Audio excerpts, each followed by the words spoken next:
ఖమ్మం జిల్లా సింగరేణి ఫెడరల్ చెందులో గల SC ST office నందు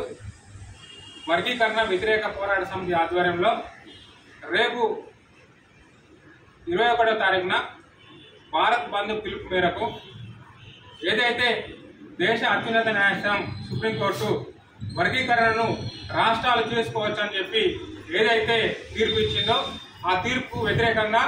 దళిత సంఘాలందరి ఆధ్వర్యంలో వర్గీకరణ వ్యతిరేక పోరాట సమితి ఆధ్వర్యంలో భారత్ బంద్ను నిర్వహిస్తున్నాము।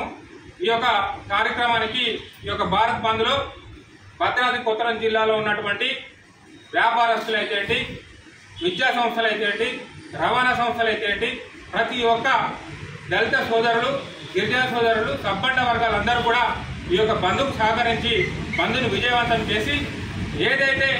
సుప్రీంకోర్టును తమ ఆధీనంలో ఉంచుకొని బీజేపీ గవర్నమెంట్ ఏదైతే తప్పుడు తీర్పుని ఇప్పించిందో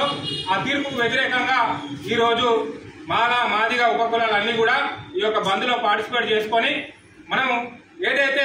క్రిమిలేయర్ పద్ధతి తీసుకొచ్చారో ఈ క్రిమిలేయర్ పద్ధతి తీసుకొచ్చి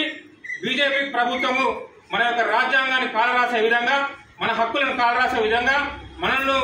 అణిచివేసే విధంగా, దళితుల గిరిజనులందరూ అణిచివేసే విధంగా తీర్పు చెప్పించి రేపు మనువాదాన్ని తీసుకొచ్చే విధంగా కుట్ర పడుతుంది ఈ యొక్క బీజేపీ ప్రభుత్వం। కాబట్టి ఈ యొక్క భారత్ బంద్లో సబ్బండ